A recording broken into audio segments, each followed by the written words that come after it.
Longtime readers of Medusa in English, not just longtime readers, but readers who really follow everything we publish, know that we briefly had a dedicated opinion section where we commissioned essays and had original little illustrations for our authors.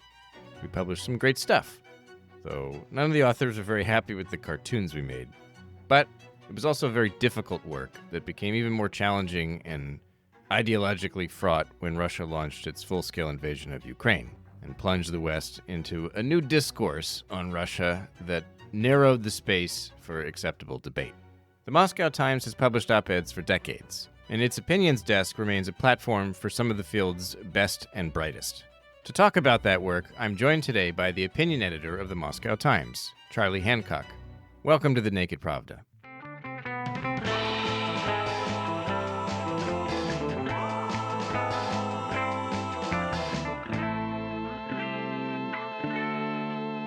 Howdy, folks. I'm your host, Kevin Rothrock, the managing editor of Medusa in English. Welcome back to the show, and welcome to this week's interview with Moscow Times opinion editor Charlie Hancock. As I said in my introduction, I've had some experience at Medusa with our opinion section, and I found it to be very hard stuff. I began my conversation with Charlie by asking how she got into this work.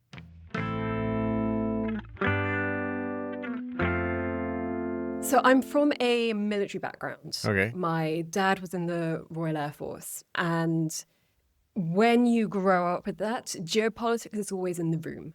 Even when you're too young to really understand what's going on, there's always a question of, where is my dad going to be next month? What's he going to be doing? Why is he doing that? Is he safe? He wasn't a Russia specialist, but a lot of his work was connected to Russia in some ways, whether that be involved in the quick reaction alerts in the Baltic states or air policing activities chasing Tupolev 95s out from over the North Sea. Russia was always in the room with me. And I started learning the language when I was 13, thanks to a language teacher at my high school who just happened to be from Russia. And it, from there became, I think, a lot of us get interested in Russia for similar reasons. That being the history, it being incredibly tumultuous. So many historical and political ideas have been tested through Russia. And then you also have the literature and the music and the interesting little facets of the language, which are so absorbing. And I knew I wanted to be a journalist, but I didn't necessarily know precisely what I wanted to write about. Whatever question I have about Russia, I can message an expert and ask them to write something for me about it. The very nature of the editing process requires very close reading and fact-checking. So you absorb huge amounts of information through it. What's one of the subjects or questions that's been kind of the most unexpected journey for you in that work? Unexpected? I don't know, nuclear policy, or is there some area where when you're talking to friends, let's say, who aren't in the field? Nuclear policy, I'd say, is one of them. I suppose the Russian judicial system and how it's different. We occasionally get stories in more generalist press about particular political prisoners, but people wouldn't necessarily be aware. They will hear, for example, about, in the quote, international LGBTQ plus movement having been declared an extremist movement. And that a lot of people might assume that that means that you're going to be thrown in prison for that. Well, the cases of people having been prosecuted under that law, they're administrative fines. And if you translate into dollars, they're not huge amounts of money. That doesn't mean that it isn't serious, right. But I think that a lot of people read the headlines when it comes to Russia. And it can still have a chilling effect, what goes on, but they don't actually know how that works on the ground. What are some of the debates that you find yourself moderating or mediating as opinions desk editor at the Moscow Times? I know that, just recently, if you visit the website, you'll see, even just by glancing at the headlines, at the titles of the essays, you'll see the debates that kind of stand out. One of the ones that I noticed a second ago before we started speaking was work by prominent liberal oppositionists. I think Ilya Yashin was among them. And then, for instance, there's an essay by a indigenous activist from Russia accusing the Russian liberal opposition of basically ignoring them and promoting like a ethnic or racial sort of vision of Russia that excludes them. So that seems to be one kind of debate that you are giving space to in the opinions desk. What are some other debates that you moderate? Economics. That's often one of our most popular topics, not just in the opinions section, but in the business section, about where there are cracks forming in the Russian economy and the implications of that for the war effort, but also where it's more stable than a lot of people would imagine, and whether actually some of those cracks might have been based on isolated reports or information coming out of Russia, which even the Russian media who play by the rules might have exaggerated slightly, giving us a false impression. We ran an op-ed recently challenging the perception that there had in fact been a gas crisis, gas being petrol for my British gasoline compatriots going on. So economics is a big one, and there's clearly huge appetite for it among our readers. The opposition is another very interesting one, and also the status of Russians within Europe. We've had op-eds both from people who are encouraging greater restrictions on their ability to get visas to move around, and also people who are saying that this kind of collective punishment is uncalled for, and perhaps we should leave a window available for Russians to be exposed to Europe and European values. But then we'll also people saying, look, they're coming over and having a nice time and then going back to their home country. Mm-hmm. When you're commissioning pieces or when you're copy editing something you've received, how cognizant are you of the polemics of the piece? And because I mean, even like when you talk about everything you just mentioned, it takes me an instant to know where it falls in like today's polemics. It's like, okay, if a story says that the gas crisis is exaggerated, you'll have hordes of people saying this is Russian propaganda because obviously their gas industry is collapsing. If you have anybody saying that there is a true crisis, you'll have people saying, oh, this is just, Western propaganda because obviously things are fine. And so, yeah, how many security agencies have you been accused of working for? Right, all of them. But all of them, and somehow all of the ones that oppose each other. Sure. And so do you have you at this point, do you just kind of wave that away and you're like, I've had enough? That's kind of where I feel, honestly. But it's on some level you still need to engage it because these are your readers to some degree, and the concerns are not completely illegitimate, I guess. And so like, how do you, at this point in the game, where's your head at? I have a thick skin. And generally, if somebody accuses the Moscow Times of being a propagandist either way, they're not actually making specific critiques of the author's argument. If somebody is going to make specific critiques about what somebody has written, then I actually welcome them writing an op-ed in response. But it's quite rare that people actually do that. Mm-hmm. Sure. How do you deal with writers who may be like personally exposed to Russian state repression? Like, this is an issue that I think all the exiled media has, is that it's become much harder to access, views and opinions from, or just like, reporting for that matter. Anybody's content created by people in Russia is now for organizations like the Moscow Times or Meduza for that matter, because we're, undesirable in Russia. And how do you deal with that kind of stuff? Obviously, there are sensitivities in what I can say about this. Sure. It is possible for us to publish op-eds from people within Russia, but since the designation, there have been many fewer inquiries about that. So the majority of the people we talk to would be those within the diaspora. Or ideally, now some of my dream op-eds are from people who have direct experience of working within state apparatus, but who have since left the country. And do you worry that like by having access basically limited to people who are either willing to break the law anonymously or who have like fled and become dissidents, especially in an opinion context, that the field of opinions has narrowed outside your own choices, obviously? Like, there will be views that you don't want to platform, but what's available, it has like restricted. I think that applies to sources in reporting too. Definitely. And when people ask me what the Moscow Times tries to do, what I usually say is, well, we have a Russian service and an English service. Our Russian service is about getting accurate news to both the diaspora and people within Russia whom we still can reach. The English service is about explaining Russia and what goes on to an international audience, but without trying to squeeze that news into a Western frame of thinking, if that makes sense. Okay. Folks, pardon the interruption, but I just wanted to remind listeners that I write a daily newsletter for Medusa. Subscribe and get a brief summary of the day's Russia-related news stories. And also with each message, I look at something interesting in this corner of the world, whether it's a recent research paper, an investigative report, an interview, who knows? I play fast and loose with my selection criteria, so subscribe and find out what tomorrow's edition will bring. Visit Medusa's homepage and sign up.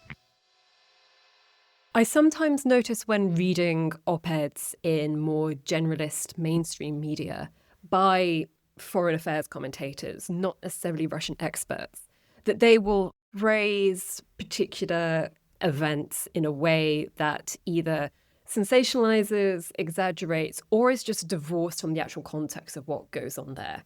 And I think there's an awful lot of this to do with Russian strategic behavior. Even I'm actually doing an international relations and war studies master's on the side where I'm working, and quite often you will read an analysis that is overly based in theory and positions Russia as being very reactive to external stimuli. Of course, Russia will react to some things, but that completely overlooks internal processes and motivations, and also Russia's own sense of its history and its behavior. You don't have to endorse that in order to write with that knowledge.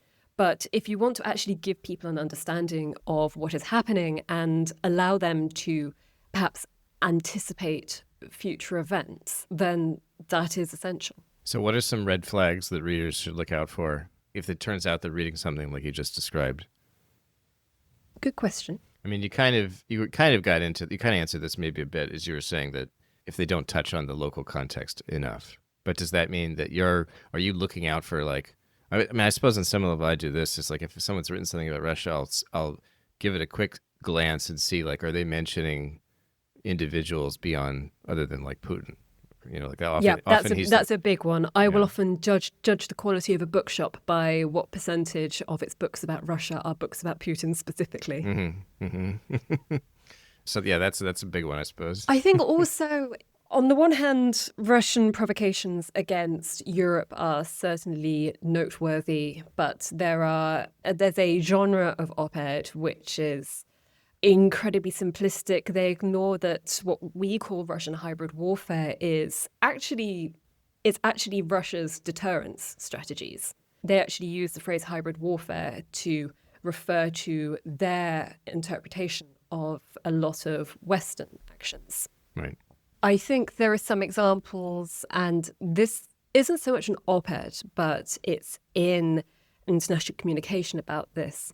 Mark Rutte's recent comments about how Europe should prepare for the kind of war that our grandparents will have known. We are Russia's next target. And we are already in harm's way. Russia has brought war back to Europe. And we must be prepared for the scale of war our grandparents and great-grandparents endured. Well, where I'm sitting right now, in the Netherlands, that is occupation and the deportation and murder of a significant portion of the population. Where I'm from, in the UK, that'll be our major cities being bombed.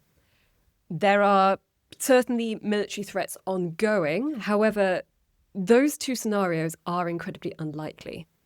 But then also a couple of months ago, when I asked Mark Rutte a question, he responded by saying, well, we shouldn't take Russia too seriously. their pilots aren't very good at flying in straight lines, in reference to the Russian aircraft intercepted over Estonia. And, well, he's clearly trying to do two things at once and not articulating either of them properly. One of them is to wake up a continent that has been asleep about its own security.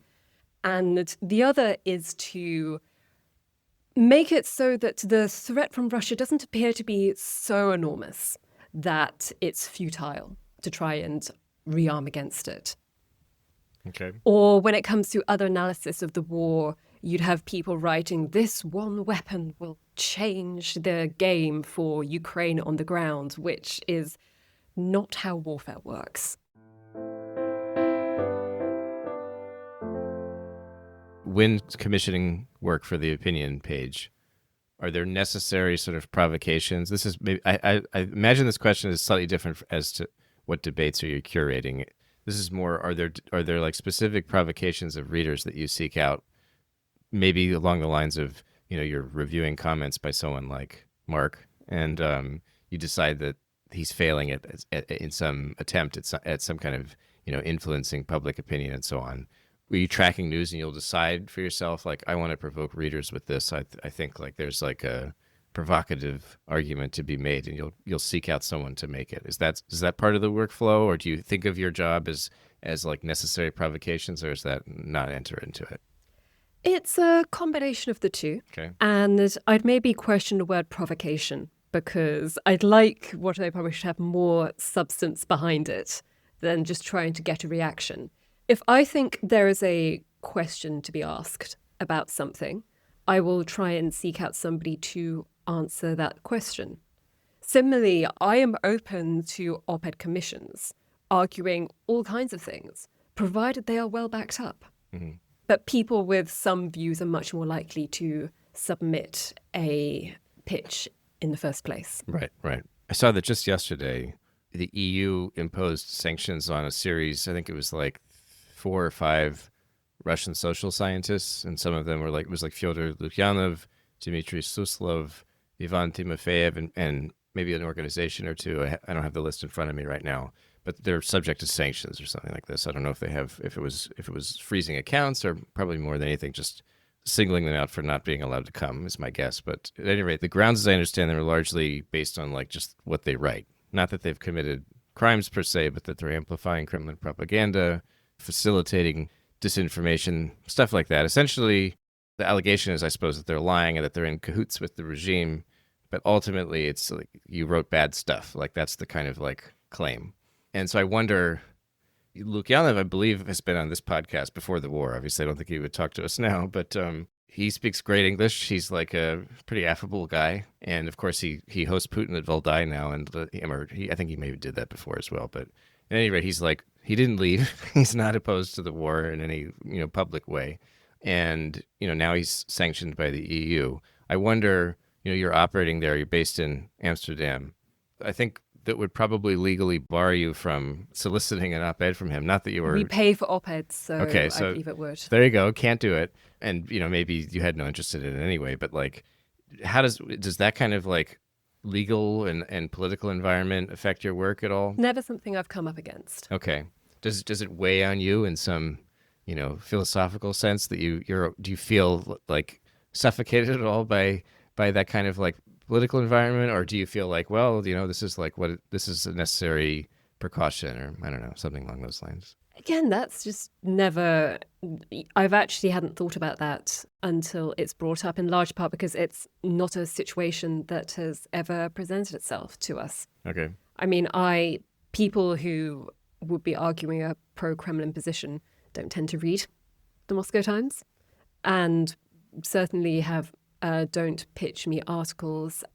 I've found there have been more contested views in that, perhaps a similar sense, when it comes to countries around Russia's periphery, which we cover to a lesser extent, I think, than Medusa sometimes does. But overall, I mean, I can think of even very few cases where people have written in to argue different things about the United States position. towards Russia. I can actually think of one case where somebody wrote in a pitch for me saying that Trump's policy towards Greenland is actually very smart thinking regarding Russia and the Arctic Circle. And, well, I suppose there is a case to be made there, although is fracturing relations with a NATO ally really going to be a very good idea? But there was no case made whatsoever in that article. And there was a slightly disappointing number of puns in there too, which made it impossible to take seriously. Okay. Even worse, they were puns in brackets, like breaking the fourth wall with the reader. Oh dear. Okay. Would you ever, I don't know, I'm not aware of anything along these lines being published, but like, do you have a standing sort of policy of you're not going to publish anything from Russia's like, Z community? Like, are there like off limits sort of, obviously like there are off limits things you wouldn't publish, presumably like some racist screed, but what about like, I guess like the reason I ask is not because I'm trying to figure out like what's the worst thing you would publish, but more along the lines of like internally in Russia, their political spectrum is very different, at least when it comes to talking about something like the Ukraine war, for instance. What's considered acceptable and mainstream inside Russia is very different from what you would read in a typical Western news outlet. I mean, you could find expat things that'll be all over the map, certainly, but like generally speaking, they don't overlap. And you could argue that that's the case with some of the positions of leading Russian opposition figures. Yeah. Yes, you could. And they're obviously getting a lot more oxygen in the Western media than they ever did in the Russian mainstream media. And sometimes their views will be mentioned and it's either not contextualized or they'll be recontextualized in a more Western political understanding. Sure. So how do you manage that? Like, on one hand, you want your readers to understand Russia, right? You're trying to like give them more of a immersive view than they could get in another outlet because like we're all in on Russia. We're really going to give you the scoop here. And so with an opinion desk, I imagine the challenge is sort of extreme because your job is to like cover differences of opinion. And so how do you handle the fact that like their political spectrum, much of it is considered, unacceptable in the West, namely like the Z channels and so on? I can think of a few examples where we've dealt with that kind of content, but it's been more analytical. Sure. Rather than platforming without question. Yeah. We don't call the war a special military operation. Except in scare quotes, maybe, if you're quoting somebody. Well, if it's within a quote, then we would have to do it. But quite often I will receive an op-ed and they will include the line, the so-called special military operation, or call it the SMO in scare quotes, and I'll just strike that and write war after that. Yeah. Obviously, we'd handle things differently now that we are undesirable. If the writer was based in Russia, then we would take a different approach to that. But I haven't had to do something like that for quite some time. And I think, readers should know about the spectrum of what is going on. But I think that's a good example of how things do need to be explained to people. And that if you were just to platform some of these people, it wouldn't be productive. And that I don't think that our reader, who are I'd say our largest demographic is perhaps late middle-aged men who might enjoy watching a war film at Christmas. Okay. I'm feeling a little bit attacked, but go ahead.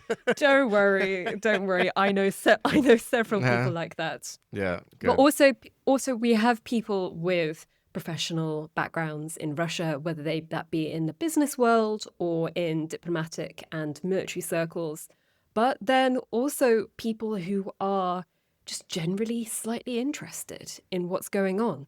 And when I edit an article, I imagine that my reader is maybe somebody halfway through university or a young professional who is interested in this subject. They might have watched a documentary about whether it be Putin, or they might have watched the Navalny biopic. They might listen to one of the daily Ukraine podcasts, but they haven't spent their life studying this.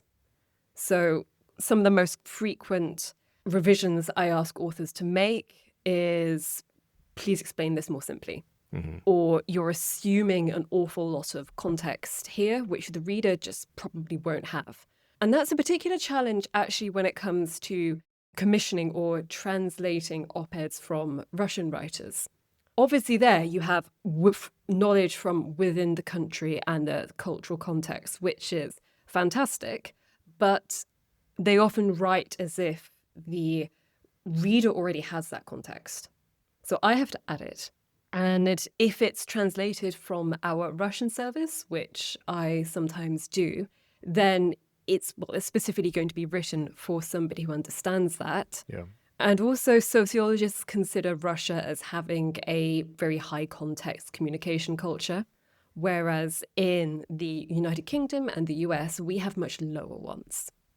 It's a slightly roundabout way of answering your question, which, we have to show the dark side, but you have to put it in context and explain it. And I actually think our readers would get a lot more out of that than they would just stumbling across it on Telegram. I have several friends who just have interest in this, but no personal and professional connection with Russia, but they will still read pro-war channels and send me things and ask me what's going on.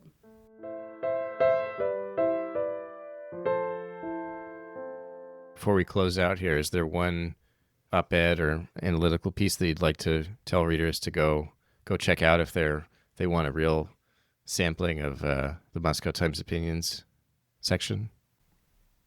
I suppose one of the things that makes this a difficult question to answer is the diversity within the section. There was a piece from March of this year that the anthropologist Jeremy Morris wrote, which I think sums up the ethos that I've been trying to describe throughout this conversation. And the headline is, "What is the economy like in Russia? Just ask ordinary people."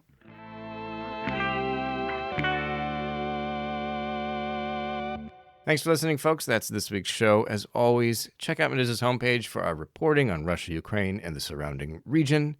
Share this podcast with your friends and enemies if you want. Write a review on Apple Podcasts or wherever you're tuning in. Until next time.